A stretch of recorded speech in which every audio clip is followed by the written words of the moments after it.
Now, what I want to do with this little time that I'm going to be spending with you is talk about some of the period lessons that I've learned in doing this work.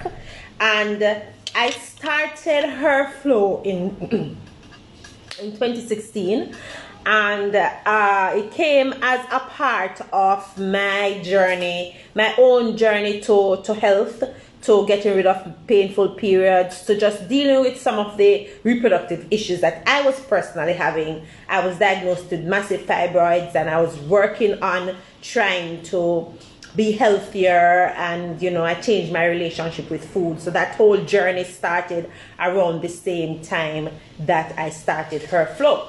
So there are a whole heap of things that I've learned between then and now, and I stay learning. I like to say I'm always in school. I'm always in the space of learning, because there's so much things that we really don't understand. Well, I personally don't understand, especially about my body. So for those of you who don't know me, I am Shelly-Ann Weeks. I am an author and activist, and I am also known as the period lady, amongst other things, but we're just going to focus on the period lady part of my persona today, because I want to talk about some of the things that I've learned since I started doing this work about period.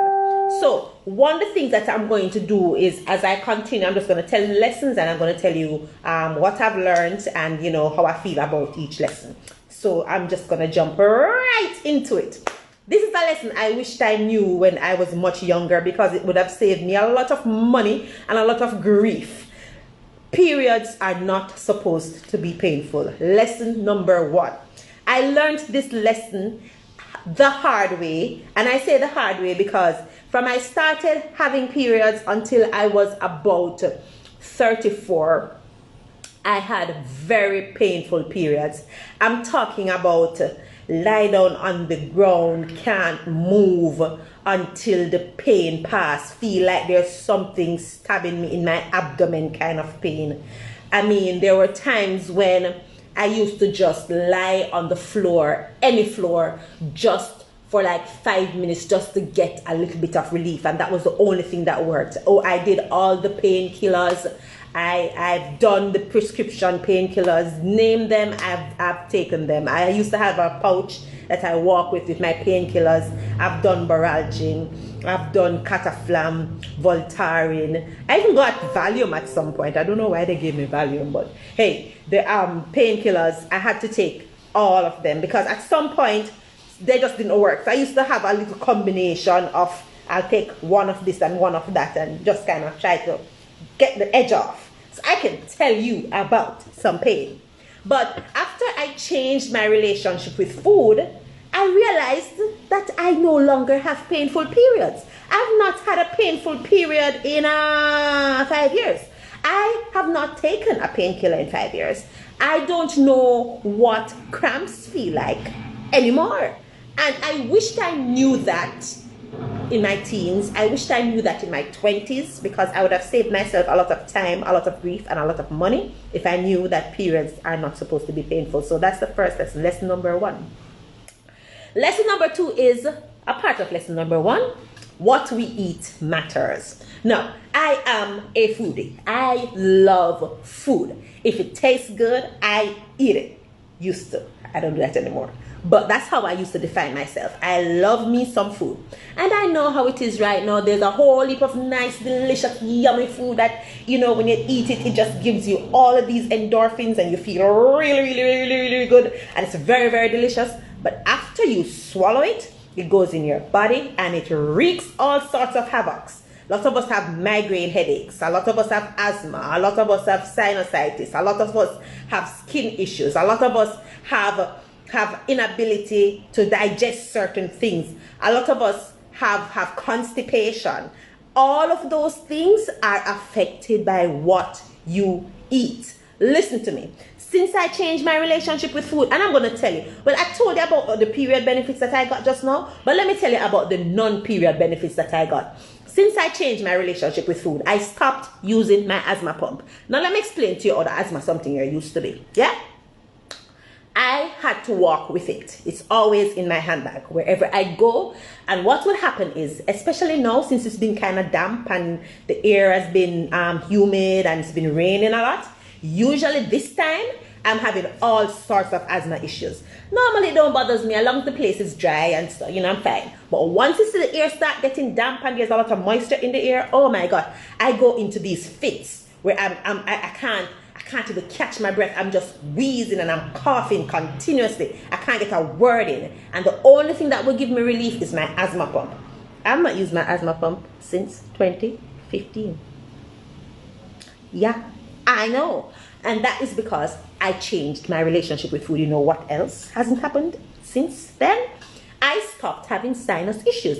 Let me explain to you about this sinus issues thing. I used to walk with a little pack. I don't remember the brand of the tablets. There used to be these sinus tablets that I would have to take because I used to always have the draining at the back of my throat.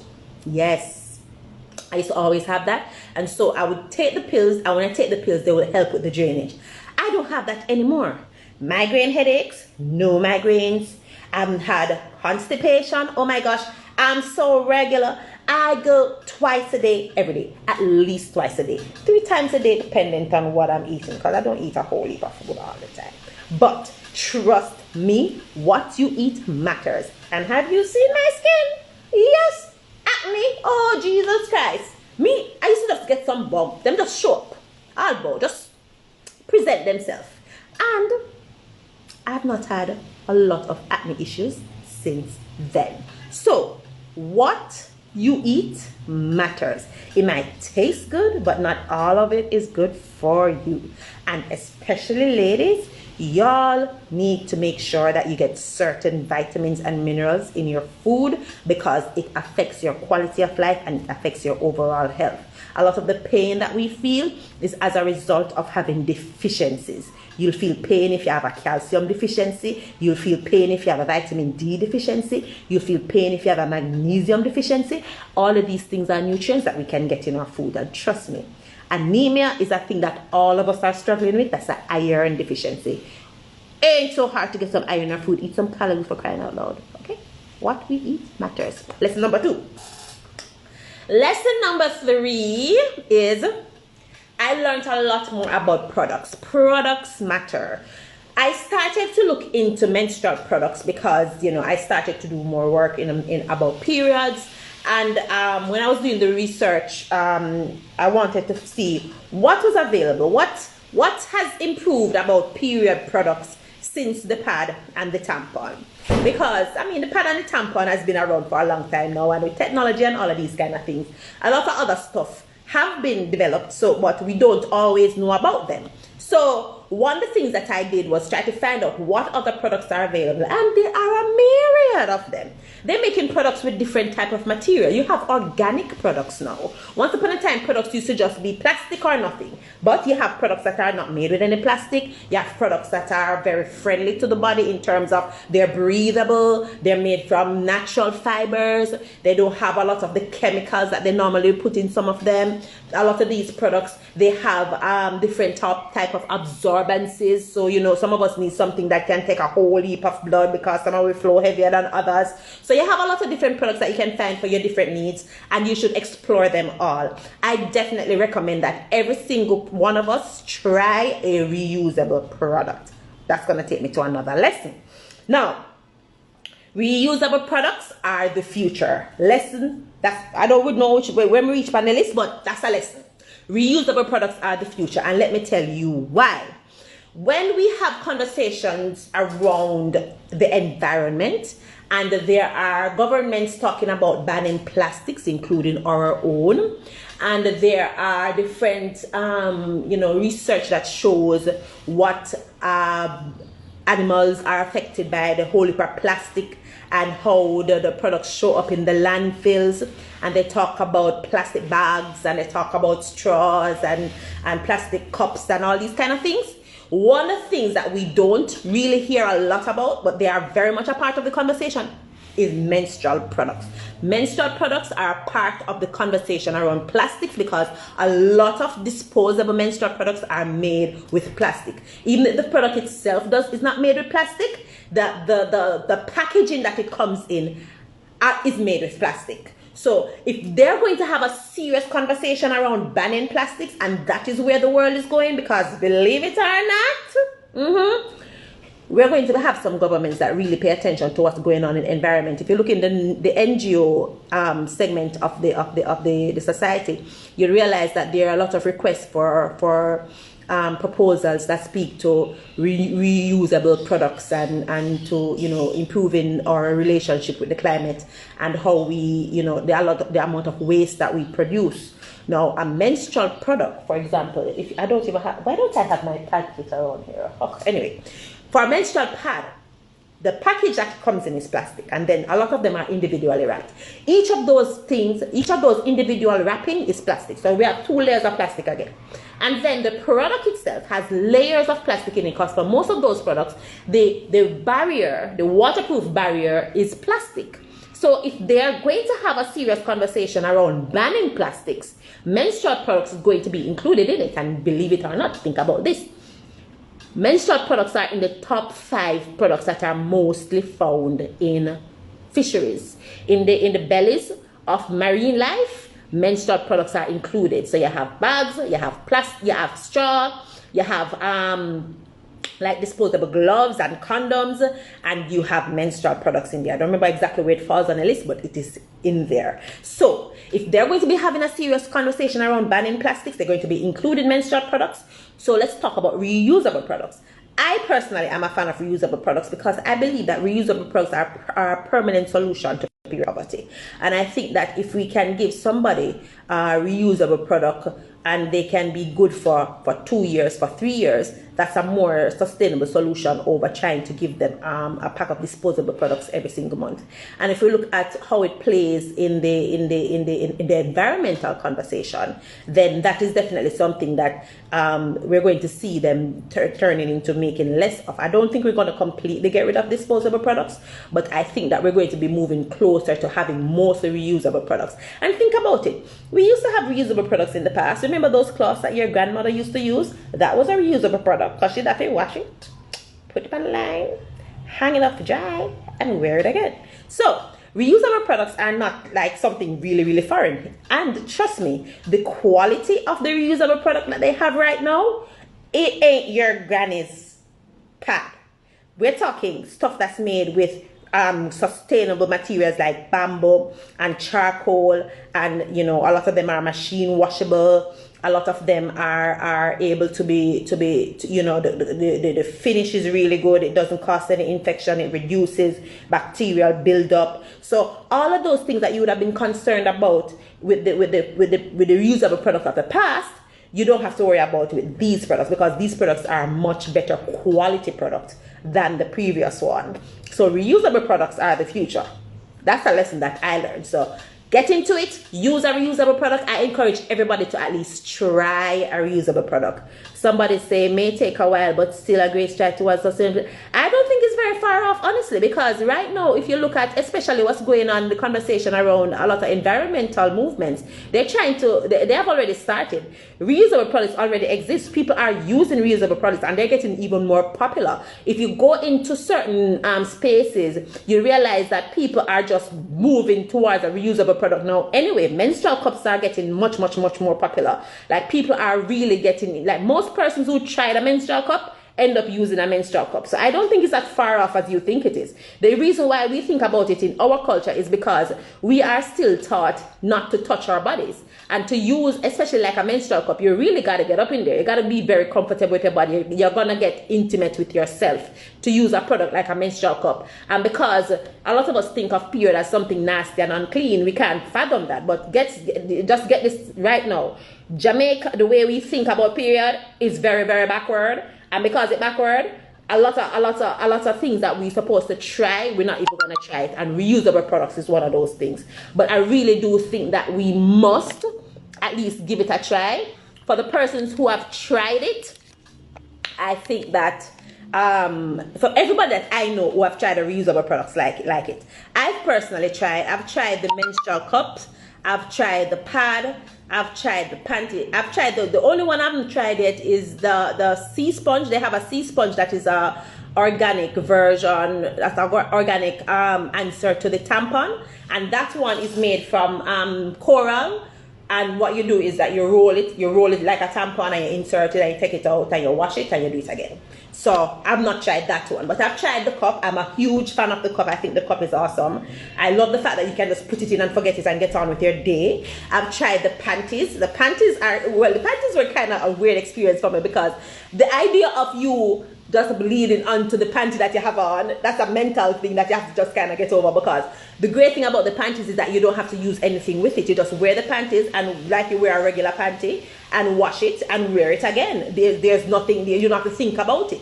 And they come in all sorts of shapes and sizes. You have bikini cut, you can even get thongs. You can get thongs, you can get high waist, you can get low waist, you can get boy shorts, whatever style you like, that's available. So that's the great thing about reusable products, is that there are so many options available. You can even get the color that you like, the style that you like. So that's what I'm saying. The great thing about it is that it still gives you your sexy, and you still get to deal with your period, and you don't have to worry about having to buy menstrual products every single month, which I think is the biggest selling point of reusable products, is that once you buy it, you don't have to buy more products again every single month. You just I think most of them give you a nice 2 years. You can wash it and wear it depending on how good you take care of it, even longer than that, and then you can just buy another set after that. You know, reusable products are the future. That's a lesson.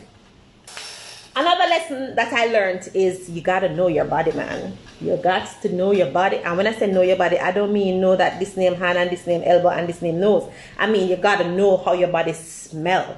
You got to know what works for it. You have to know that if you rub this on here, it's going to respond that way. You have to know that your body does not work well with certain products.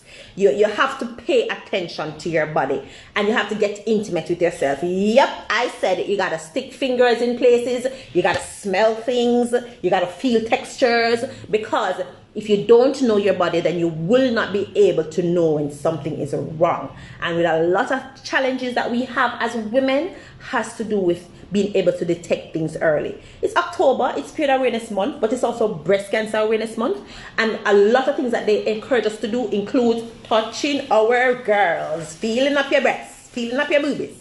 So we have to know our bodies, and that does not apply to cancer alone. That applies to everything.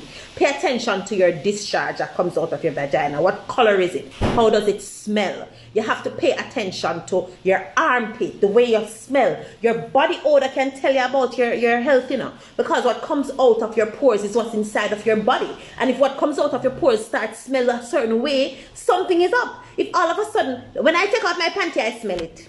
Yeah, I said it. I take out my panty, go, and I look and I say, okay. I make sure I don't see any weird color discharge come off on my panty, and I smell it. It don't smell strange. I make sure I touch and feel and say, and I feel the viscosity of my fancy word. The viscosity of my discharge. You need to know your body. You need to know these things, because if you don't know what's going on in your own body, where you sit down in all day, every day, where you can't leave, go anywhere, where you can't live with anybody, then what is happening? What are we talking about? Some of us go to the doctor say, when was the last period? I say, I don't, I can call my boyfriend and ask him. You don't know yourself. You have to know your body. You have to pay attention to what's going on. How comes you have a rash somewhere upon your body, and you know to say you have a rash right here, so, and you bathe every day. Oh, some will not bathe every day, maybe that's the problem. But that's not the point. You must know your body. Find out what's going on. You realize all of a sudden that your skin start get dry in a spot. Inquire about it, because if you don't pay attention to what's going on in your body, then you're going to miss something. How are you going to know? You have to know what's going on in your body. Like, come on. So your doctor said to you, so you complain about something, and you say, you realize that you have a brown color discharge, and you say, well, I don't know, I don't know, I'm gonna pay attention to that. When I go bathroom, When I go use and I urinate and I wipe, I look on the toilet paper. Me look. Suppose they go so and look and buck up on yellow color. You don't want to know. Say something yellow. I go on down there. I take my mirror and I cock up my foot. I put a little pillow underneath my yasso so I can look good when I turn on the bright light. And I cock up my foot and I move my labia out of the way and I poke around and I look and I make sure that everything is everything. You have to know your body. Get to know your body.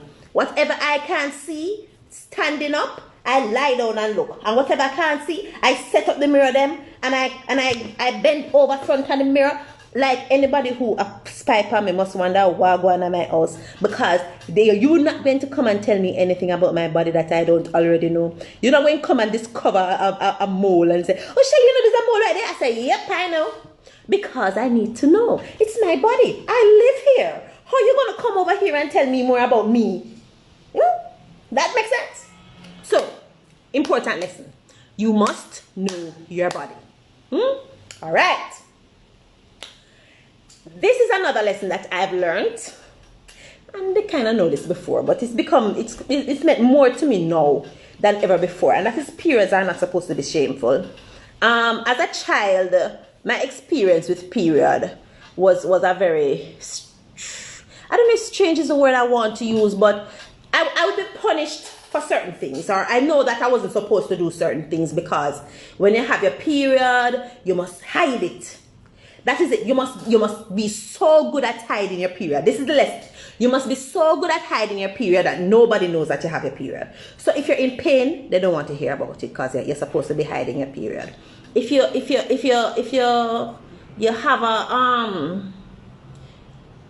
an accident and you mess up your panty, and well, nowadays if my panty spill pan, if me spill pan my panty, just dash it, make it better. No patient sit down and wash it, but that's just me. But if you have a panty and you have to wash it fast, and you have to wash it, you have to make sure, say, and you have to hide and wash it, and you can't wash it yet. So and oh my gosh, like there was such an effort to hide my period. Like I had to make sure that, like if I'm going out with somebody and he want to have sex and I don't want to tell him that I have my periods, I can't have sex. I have to find some other way to say I'm not in the mood, or I have to make all kind of ways, because if you tell me that you have a period, somehow I'm going to feel bad. Yeah, that was young, silly, naive me. Sir, a woman of a certain age who's not pregnant have periods.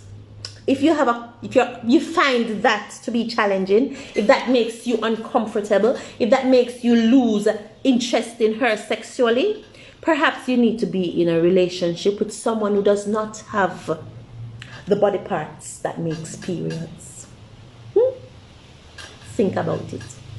So I don't have that issue anymore, but so many of us still live in that space where we live in a shroud of shame when it comes to our period. We are mortified when it comes to our period. Like I remember I was in the pharmacy and this lady was in the aisle, and why I started paying attention to her is that she's trying to buy a pack of pads, and every time somebody comes down the aisle, she put down back the pad and wait for them to finish what they're doing, and when them pass, she take it up back. So she's trying to pick up the pad and make it to the cashier without anybody seeing her. And I stood there and I watched her for a few moments, and I was really, really amused. And then I couldn't take it no more. I just go and I hold her by her hand and I say, which product you want? And she tell me, I'm going to pick it up, I'm going to walk with her to the cashier, I will pay, I'm going to tell her, I'm going to help her pay her feet, and she take it and she go on. And I'm like, look how menstrual products package nice. Look how them pretty on the shelf. And we still have women who are so ashamed, they are still unable to purchase them. And it's something so basic. You can't buy a pad. So this shroud of shame around periods, like, I wish I could have pressed a button and make it disappear. I wish there was a yoga move that I could have do for just make it just go away. Because it serves no one. It is backward. It is ridiculous. It does not help. And the thing that hurts me the most is that we are still teaching this to children. How? Who does it help? Who does it help for us to hide our periods? Who does it help for us to hide our pain and suffer alone? Who? How? So that's a lesson. Somebody said goes back to the Bible scripture you share some days. Yes, according to Leviticus, when a woman has her period, she's unclean. Well, I'm not a big fan of that book particularly. There are some things about it that I agree with, a whole heap of things in there that I don't agree with. And my biggest issue with the Bible and with the religious books across the board is how they look at women and women things. So I don't really focus on that part of it, but I understand that it's an influence in our society, and I understand that it definitely affects the way we see ourselves and each other, and I think it's a problem. But I wish I could do something, and I'm trying my best. I'm trying to do what I can, but I wish there was a way to just press a button and just get rid of shame around periods. We will not exist if it weren't for periods. So I don't understand why the shame started to begin with. It just boggles my mind. Moving on to my next lesson. Period sex is a thing. Yeah. So many of us are fully aroused and kicking, our bodies are ripe and ready, and we are just insatiable when we have our periods. And here comes the shame, because if you have sex with someone on their period, not only is it wrong, not only is it nasty, but somebody told me, my very judgmental Christian friend told me, that if you indulge in sex when you're on your period, not only are you going to hell, but there's a special place in hell for you. I don't know how them designate the places in hell, but that don't really make no sense to me still. I mean, there are only bad people who could get a special place in hell, like pedophiles and rapists and them people there, but maybe it's just me. That's probably why I'm not in charge of choosing who get what place in hell. Anyhow, if you are indeed aroused during your period and you would like nothing more but to solve that arousal, go right ahead and enjoy yourself. Whether you do it by yourself or you have a willing partner, go right ahead. What I would advise you to do is to do it in the bathroom, because I don't know about you, but personally, we just don't want to deal with the mess. So in the bathroom, everybody just rinse off when you're done. You get on with the day, everything just wash out. Keep it moving.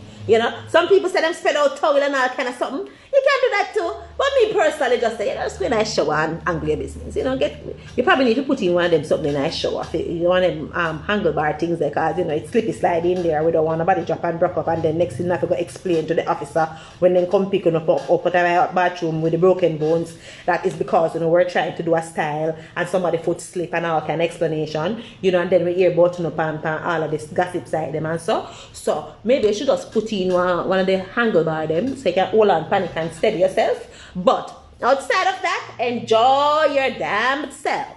Hey, observe all the protocols that we're told to use when we have sex safely. But if you want to have sex while you're on your period, go right ahead. Have yourself a merry good time. Make sure you have multiple orgasms while you're at it. Hey, the orgasms actually help with the period cramps too. So hey, win-win, don't it? All right, another lesson. PMDD is real. We had a conversation earlier this week about PMDD, premenstrual dysphoric disorder is PMDD, and basically it has, what PMDD is symptoms that show up sometimes a week before your actual flow starts, and it's brought on by your hormonal imbalance, and the symptoms present themselves in different ways. But what makes PMDD, that diagnosis so specific, is because of a lot of the mental and psychological symptoms that comes with it. So we're talking about depression and anxiety and feelings of hopelessness. Some people get all suicidal on top of the period cramps and pain. And it really does impact the lives of the people who go through it, and it's a real thing. And a lot of us underestimate the kind of changes that our body goes through whenever we have to have these cycles. And because period is something that we're supposed to be used to, like I heard a man say the other day, so you're not used to period by now, you know, have it every month. And he was saying that because somebody who was talking to was talking about how she was in pain, and that was his response. So nice, isn't it? But PMDD really does affect your life in a very, very, very strong way, and it can really be a disruption. And for so many sufferers, they just feel helpless because for a lot of us, we have a empathy problem, and if we personally can't relate to an experience, we don't give it the credit, or we don't think that it's as bad as the person say it is, or you know, we say things that are dismissive towards it, and that doesn't help. So what I would say to anybody who have these sort of symptoms, I would say when you're having a conversation with a doctor, introduce PMDD, and you know, if you find that you tick the boxes and you have the different symptoms, then you know, they will do the necessary testing to see if that's what it is, because one of the problems with PMDD is that it's not easily diagnosed, and a lot of persons will suffer and they don't know that that's what they have, and they separate each symptom, and they don't realize they all kind of affect each other. And so there's still much more that we can learn about PMDD. I'm personally learning a lot more about PMDD, but the more that I learned is just the more concerned I get, because it's so hard, and periods already are hard on our bodies, and then to add the emotions to it. We don't talk enough about the emotional side of periods.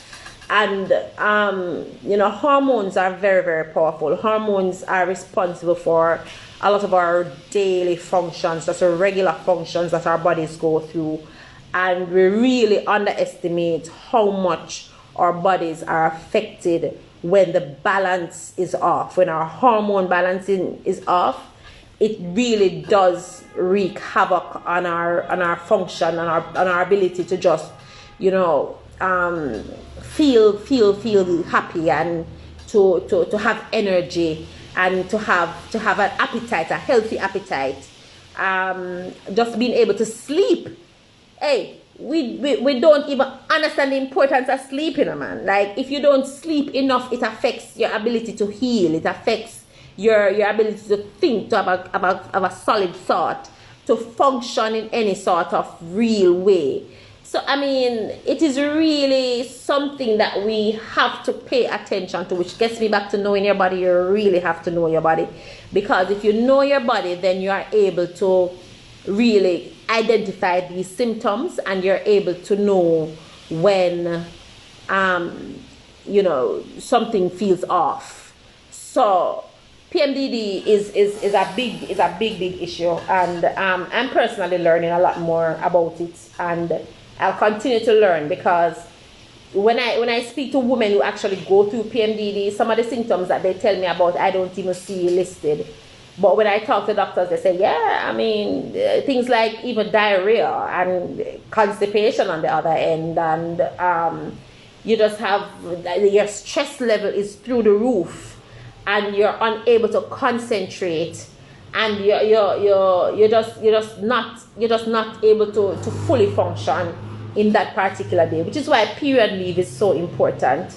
I've seen 2 countries so far in the world that introduce period leave, Italy and parts of India, and I think that period leave is very important, because especially for the persons who have difficult periods, some of them show up to work, but they're not working at their optimum there because they don't want to miss the day. And just imagine if you are able to just know that for 2 days every month, for those days when your period is really having a period, that you can get to just stay home and take care of you and take care of yourself for that day. It's really, I think it's very empowering, and I think it's very necessary. So I would love to see us move towards having period leave be a regular, normal thing, so that we can adjust accordingly. I know a lot of men will disagree with that because they're saying, well, men don't need any leave. Men can go to work every day and function and all of those kind of things. And that may be the case, but when men are sick, them get to be sick and them have a headache, them can't function for the rest of the day. Enough of us function through pain all the time. We find a way to function through pain all the time, and we shouldn't have to function through pain. We should have the option, if we're in pain, to not have to work while we're in pain. Like, I don't think that's asking too much, but maybe it's just me. Alright, moving on to another lesson. Let me see where we reach by my lesson this time. Alright, don't my lesson them, you know. Yeah, I said that already. Yeah, I said that already. I said that already. I said that already. Yeah, I said that. What did I go through the lesson then, man? I said that. Okay. Self-care matters. I see they putting a post about self-care Saturdays and self-care Sundays and self-care whatever. And when I say self-care matters, there's a particular demographic that I want to specifically talk to. You, Miss Lady, you, mother of children, wife to a demanding husband, you work a full-time job, you leave your full-time job. Now, first of all, you get up before cock put on draws a man in time and you cook dinner because you want your children to eat healthy. So you cook dinner. Before you leave for work, you cook dinner. And then you leave and go do a full work day. Then you come home from work and you have to help the children, whatever they have going on. You have to get them ready, get them to bed, and you get them sorted out, read whatever you need to read to them. And then you have to go and be a porn star for your husband. And you get up the next morning and you do it all over again. You, Miss Lady, you need to factor in some time for you in that day. And yes, I know you have to do it all because you're Superman and you're great and you're strong and all these kind of things. But you know one way you can get some time for yourself?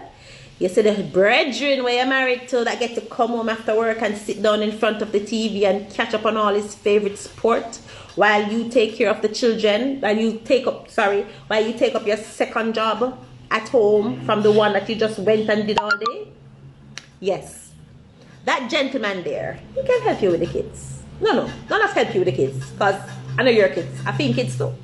So he can take some of that off of you. And sometimes it's not your fault, you know, because we're very good at not asking for help.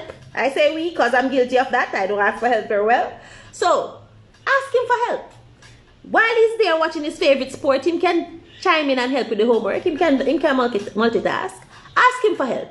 Tell him, say, Monday and Tuesday and designate a day, work it out so that you get some time for yourself. Too many of us are running ourselves ragged trying to do everything and be everything to everyone else, and we forget us. You cannot pour from an empty cup. You cannot be everything to everybody. You have to take care of number one. You can't be a good mother to your children if you don't take care of you. You can't be a great wife to your husband if you don't take care of you. If you're frustrated and tired and sleep deprived and stressed out, you are not good company anyway. So you have to find time for yourself. Find something that you need to do to keep you relaxed. Learn to meditate. Take up yoga. Exercise in some way. I recommend exercise. Some kind of exercise. It don't matter which one you do. Maybe you just want to go for walks in the evening. I don't care. Work it out. Maybe you're a dancer. Hey, whatever works. But getting that body moving is a great way to, one, combat the stress. Because all of us experience stress in some ways, you know, stress they all over our life, stress they right across the board. So we need to have a way to manage our stress. Exercise is a great option. Another thing that exercise does is it gets to keep you fit and it strengthens your muscles. So, you know, we have healthier, stronger muscles. We have healthier, stronger body because muscles is all over our body. It also helps us to clear our minds. You know that mind clutter that you get when you have a full day, you have everything going on, you're thinking about a whole heap of things, and the kids come to you with a problem, and your husband come to you with a problem, and you have a problem at work, and all of the problem just in your brain and work out. You see, when you're outside and take that walk there, you can get to meditate out and think it out and say, all right, and organize things in your brain. Find ways to get rid of those feelings of angst and anxiety. And trust me, exercise helps with that. Okay? So the bottom line is find time for you. Personally, I am a book reader. I love to read books. I don't even like to read ebooks. I like to actually get the book itself and open it up so and turn the page. I like the smell of a new book. That's my thing. You may not be a bookie like me. My friend is a Netflix girl. Turn on the Netflix and get into your shows. Find some time in your day to do that. But either way, find ways to take care of you, to replenish you, to decompress you, because a better you makes you a better mommy, makes you a better wife, makes you a better employee, makes you a better person, and it just gives you that drive that you need so you can continue to do the things that you want to do. Okay? Self-care matters. That is a lesson that I had to learn the hard way. Girlfriend actually tumbled over already aground, and people did have to revive me. All of them thought I was pregnant, make all kind of something.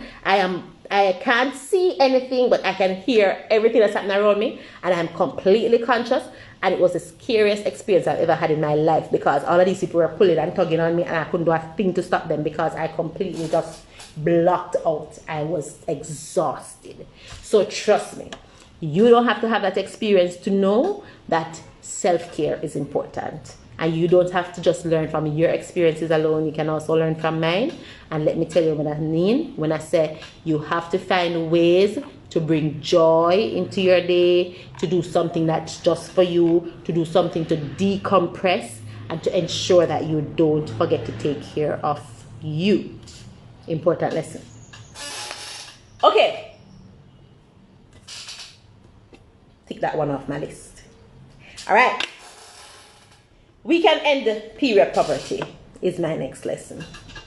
And this lesson is something that I hope I can share with somebody else, because just think, have you ever been in a situation where your period starts and you're unprepared?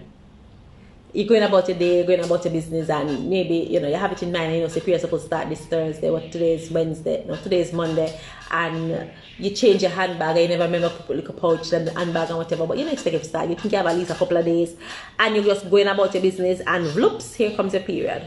Oh, now you don't have any money on you. Oh crap, your handbag is crossed in your office, and you're cross over here, so try buy lunch, and you said, oh my gosh, what am I gonna do? In that moment, you have a plan, because you know where your handbag is, so you have money, you don't have the product on you just now, and your period is actually running down, you're feeling it come down, and you try, oh my gosh, you try to clench yourself so you can run to go to the place quick, so you can change or something. Or you just run into a bathroom and you find tissue and just catch the tissue inside your panty, because you plan to change when you go over to your office where your handbag is. Just imagine being in that moment continuously. Just imagine knowing that you don't have no money for buying a pad. You don't have no pad. You don't know where you're going to get the pad from. You don't know who to ask for the pad. But your period just starts. Do you know what that actually feels like? That is the reality for so many of us. A woman who has 2 children, and she went today and she did some days work and she makes some money, and she have to pay X amount on the light bill, and she paid a little money on the light bill, and she have $500, and she have to buy dinner, and she have to feed herself, and she have to feed her 2 children. You think she buying any menstrual products on that $500?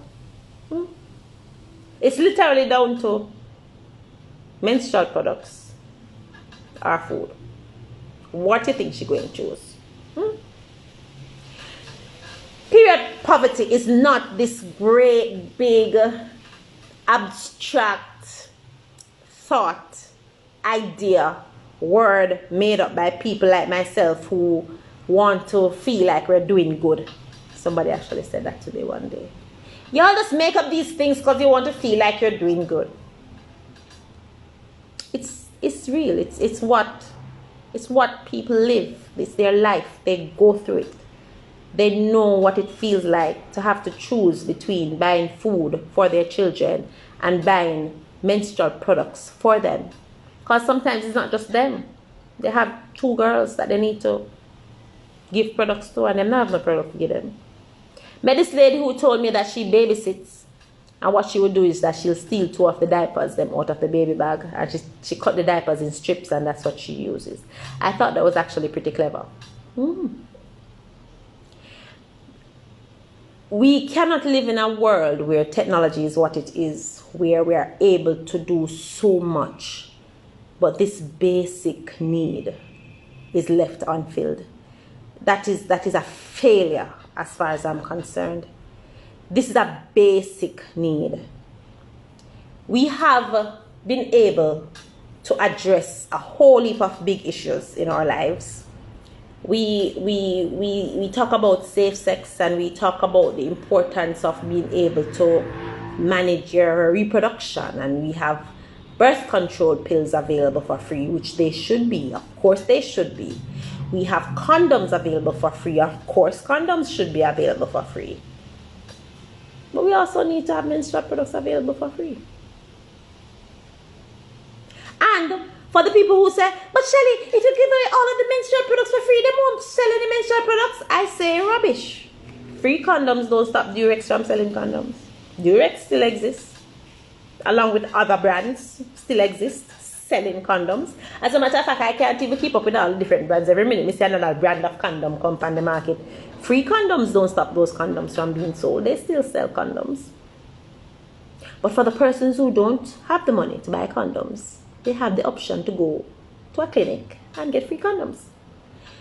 For the woman who can't buy a menstrual product, she can call me. But suppose me know there's somewhere where I can carry a product right now. Because when they reach out to me, sometimes I'm in the country or somebody have to come meet me somewhere and get it from me. And I do my best to accommodate it. But what if I was able to just say, yeah man, just check the clinic in your community? What if I was able to say, yeah man, just go in any one of them bathroom there, suppose you can find product in the bathroom. My dream is to see menstrual product available in every single public bathroom. Remember one time when tissue never used to be in all the public bathrooms? Remember one time when you used to just go into a public bathroom and the only thing that you could do is just plain water just to wash your hands and plain water? Now, these bathrooms have soap, they have tissue, they even have paper towel to dry your hand. A lot of these bathrooms, regular something. You can just add another product, menstrual product too. How many of us would benefit from knowing that we can run into a bathroom, period start, and we can just handle the business and get on every day? How many of you work at an office right now that you would appreciate it if there were menstrual products in the bathroom at your office? How much money do you spend every month on menstrual products? The fact of the matter is that this problem is solvable. We don't have to live with period poverty. Period poverty does not have to disrupt a girl's ability to get a full education at school. She shouldn't have to stop from class for 5 days every month because she don't have no pad. She should not have to make the choice between buying lunch and having a dignified period. We cannot continue to ignore the fact that right now there's a nice lady working at the office. She's probably the lady that you see at the front. Maybe she's the first person you come in contact with. But her pay is not so high. And by the time she gets her pay and she pay, you know, the usual necessities, the rent and the light bill, and maybe she has a one child, maybe she has a daughter, and school book have to buy, and school this have to buy, and you know, or you go, there's always the unexpected expenses that show up. And at the end of paying for all of that, she doesn't have enough money to pay bus fare to go to work. Is she irresponsible? What is her problem? Why she can't buy a pack of pad? We cannot ignore how detrimental It is. When a woman can't feel comfortable in her body because she does not have the necessities just to function, it is that important. It affects her ability to complete what she started, to go get that job, to go to school, to stand and feel confident. This is solvable. This is 100% solvable. This is not one of those things that you need to bring in a whole heap of PhD scholars and a lot of people with several letters behind their names. This is just a function of empathy and compassion. I have benefited from the period sisterhood. I call it the period sisterhood, where you're in a spot that day and you don't have a pad on your menstrual product for that matter, and you're in a public bathroom and you see another woman and you say, excuse me, miss, you have a pad or a tampon in your bag, I can beg you one? And she just go in her bag and she just take it out and she just give it to you. And you don't know her name, and you don't go any further, and you're not friends afterwards, and you don't exchange numbers. It's just what it is. For those of us who can have extra on us, always have extra on you, because you will definitely be able to help somebody. When you go buy your menstrual products, buy an extra pack. Give it to somebody who you know need it. And if you stop and think about it, we know these people. And if you don't know them, don't worry yourself. You can link me. I know them. I'll get it to them. What coronavirus has taught us, this is a bonus lesson. What coronavirus has taught us is that we need each other. The only way we are going to come out of a global pandemic successfully is with the cooperation of all of us. Because if 90% of us are doing the right thing and 10% of us are not, the actions of that 10% is going to derail the progress that the 90% has made. We all have to participate. So we have to get out of this space of selfish. We have to get out of the space of, well, it don't affect me, so it don't matter. We have to get out of that space, because that space has gone. It is because we have been living so selfishly, where a lot of us find ourselves in the situations that we are in right now, because we have realized that what Corona has brought to fore is our deficiencies. It shows that we have a whole heap of problems that we have been ignoring. It shows that there's a lot of things that we just need to fix. It shows the unevenness of our world. You're seeing it in education right now. You see it. You see it in education right now, because this is really going to show you the difference between the haves and the have-nots, You understand me? So it is very important that we take a step back and recognize that this is not the time for I, this is the time for we. And we have to step up, and we have to do better, and we have to participate, and we have to understand that we all affect each other, and everything that we do is either going to help us or harm us. Don't it? Yeah, man. So those are my lessons that I've learned. I don't lecture now. It brings me absolute joy whenever I see the faces of people who benefit from the work that we do.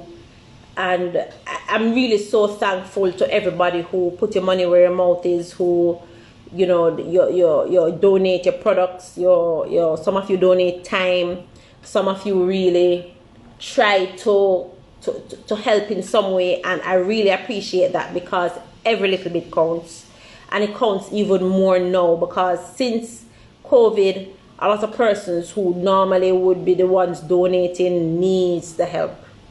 So whatever you can do, if you're going to be packing a kit, if you're going to be doing a care package, include menstrual products in the care package. People always forget that. They're like, oh, but they're going to need food, and they're going to need soap, and they're going to need deodorant. They're going to need menstrual products too. Period don't stop because there's a disaster. Matter of fact, period show up in the middle of the disaster. Hurricane a blow, period still a flow. So trust me, period ain't stopping for none of us. So if you're going to be doing a care kit, what you call it, a kit to give out to anybody, if you're going to be doing any donations, include menstrual products in your donations, because I guarantee you that somebody is going to need those products. Then we need food, then we need water, then we need soap, and then also we need menstrual products as well. All right? So, thank you for spending some time with me while I talk about my lessons that I've learned, my period lessons that I've learned. I hope I was able to shine a light on something that's going to make you do something different. And I hope that I was able to help you understand some of the things that we do. And I definitely, what is happening? I definitely want to invite you to join our lives for the rest of the day. We have a few more coming up. Why is this man talking? We have a few more coming up, so pay attention, watch this space, and enjoy the rest of your afternoon. Period Awareness Day 2020. Yeah! Later, guys.